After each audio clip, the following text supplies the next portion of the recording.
নমস্কার বন্ধুরা, গরম মশলায় আপনাদের সবাইকে স্বাগত।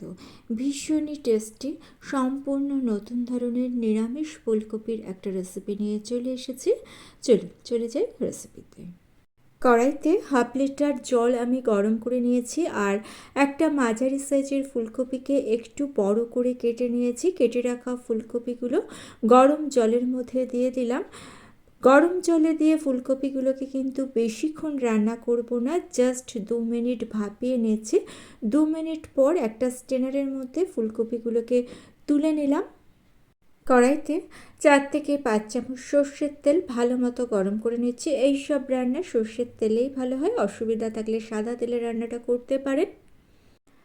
আলুগুলোকে দেখুন একটু মিডিয়াম সাইজ করে কেটে নিয়েছি। কেটে রাখা আলুগুলোকে গরম তেলের মধ্যে দিয়ে কড়াইটাকে আমি ঢেকে দিচ্ছি 3-4 মিনিটের জন্য। মিডিয়াম ফ্লেমে 3-4 মিনিট রান্না করে কড়াইয়ের ঢাকনা খুলে দিয়েছি। আলুর গায়ে দেখুন হালকা কালার ধরে গিয়েছে আর আলুর পরিমাণটা আপনারা নিজেদের পছন্দ অনুযায়ী দেবেন। এইবার ভাপিয়ে রাখা ফুলকপিগুলো দিয়ে দিলাম। স্বাদ অনুযায়ী লবণ দিয়ে দিচ্ছি আর 1/2 চামচ মতো হলুদ দিয়ে দিলাম। লবণ আর হলুদটাকে আলু আর ফুলকপির সঙ্গে আমি ভালো মতো মিশিয়ে দিচ্ছি। ভালো মতো মিশিয়ে দিয়ে কড়াইটাকে ঢেকে দিচ্ছি 5 মিনিটের জন্য। মিডিয়াম ফ্লেমে 5 মিনিট রান্না করব, তবে বেশি সময় ধরে ফুলকপি ঢেকে রান্না করবেন না, এর ফলে কিন্তু ফুলকপির টেস্ট নষ্ট হয়ে যেতে পারে।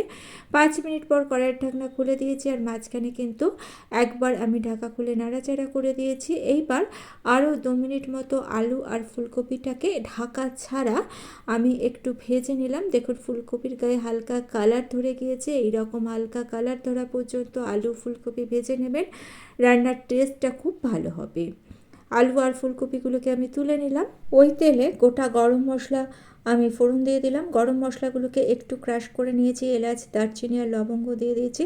ফোড়নটাকে আমি ভেজে নিয়েছি। তার আগে আর একটা মশলা তৈরি করে নিয়েছি, সেটা দেখিয়ে দিচ্ছি। একটা বাটিতে 1/2 কাপ জল নিয়ে এর মধ্যে দিয়ে দিচ্ছি 1/2 চামচ হলুদ গুঁড়ো, 1/2 চামচ ঝাল লঙ্কার গুঁড়ো দিয়ে দিচ্ছি। ঝাল লঙ্কার গুঁড়োটা আপনারা নিজেদের পছন্দ অনুযায়ী দেবেন, অপছন্দ হলে নাও দিতে পারেন। 1/2 চামচ জিরের গুঁড়ো দিয়ে দিচ্ছি, 1/2 চামচ ধনের গুঁড়ো দিয়ে দিচ্ছি। সব কিছুকে জলের সঙ্গে মিশিয়ে একটা সাইডে রেখে দিচ্ছি। গুঁড়ো মশলা যদি এই রকমভাবে ভিজিয়ে একটু রেখে দেন তাহলে বাটা মশলার এফেক্ট তৈরি হয়। একটা মিক্সিং জারে নিয়ে নিলাম 3 চামচ পোস্ত, 25 গ্রাম ভাঙা কাজু। এইবার শুকনো অবস্থায় মিশ্রণটাকে হাই স্পিডে দিয়ে একটু গ্রাইন্ড করে নিয়ে এর মধ্যে 1/4 কাপ জল দিয়ে একটা মিহি পেস্ট বানিয়ে নিচ্ছি। দেখুন পেস্ট আমাদের রেডি হয়ে গিয়েছে আর অপর দিকে ফোড়নটাও কিন্তু ভাজা হয়ে গিয়েছে, সুন্দর একটা গন্ধ বেরোচ্ছে।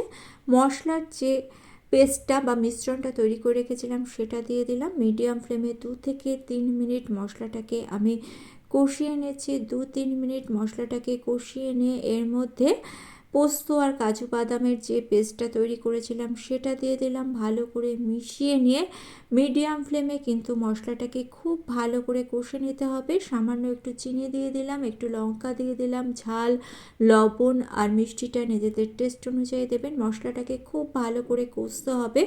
দেখুন সামান্য একটু জল দিয়ে দিলাম। এইরকমভাবে জল দিয়ে মশলাটাকে মোটামুটি 3 থেকে 3.5 মিনিট মতো আমি কষে নিচ্ছি। এই কষাটা যত ভালো হবে রান্নার টেস্ট ততটাই ভালো হবে।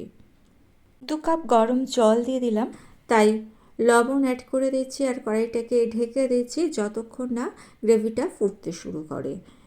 মোটামুটি দেখুন মিডিয়াম ফ্লেমে 3 মিনিট মতো রান্না করার পর গ্রেভিটা ফুটতে শুরু করে দিয়েছে। এইবার ভেজে রাখা আলু আর ফুলকপি দিয়ে দিলাম। ভালো করে মিশিয়ে নিয়ে কড়াইটাকে আবারও 3-4 মিনিটের জন্য আমি ঢেকে দিচ্ছি। মিডিয়াম ফ্লেমে 3-4 মিনিট রান্না করে নিয়ে কড়াইয়ের ঢাকনা খুলে দিয়েছি। ঢেকে রান্না করার ফলে তাড়াতাড়ি কিন্তু আলু আর ফুলকপি দেখুন সেদ্ধ হয়ে গিয়েছে। ভাজতেই অলরেডি 80% সেদ্ধ হয়ে যায়। আরও 1 মিনিট মতো নেড়ে চেড়ে নিয়ে একটু রান্না করে নিলাম আর গ্যাসের ফ্লেম এইবার অফ করে দিয়ে 1/2 চামচ গরম মশলা এর মধ্যে দিয়ে দিলাম। গরম মশলাটাকে দিয়ে অবশ্যই কড়াইটাকে ঢেকে 5 মিনিট স্ট্যান্ডিং টাইমে রেখে দিতে হবে। 5 মিনিট পর কড়াইয়ের ঢাকনা দেখুন আমি খুলে দিয়েছি। আমাদের নিরামিষ আলু ফুলকপির কালিয়া পরিবেশনের জন্য একেবারে রেডি। ভাত, রুটি, লুচি, পোলাও সব কিছুর সঙ্গে এই রেসিপিটা দুর্দান্ত লাগে। অবশ্যই বাড়িতে এই রকমভাবে আলু ফুলকপির কালিয়া বানিয়ে ফেলুন, আশা করছি ভালো লাগবে। ভালো লেগে থাকলে চ্যানেলটা সাবস্ক্রাইব করে নিন, পাশে থাকা বেল আইকনটা প্রেস করে দিয়ে অল অপশানটা ক্লিক করে দেবেন। তাহলে যখনই নতুন কোনো রেসিপি আপলোড করব তার নোটিফিকেশন আপনাদের কাছে সবার আগে পৌঁছে যাবে। আর বাড়িতে বানালে কমেন্টস করে আমাকে জানাতে ভুলবেন না আপনাদের কেমন লাগলো। আজকে তাহলে এই পর্যন্তই। ভালো থাকবেন, সুস্থ থাকবেন।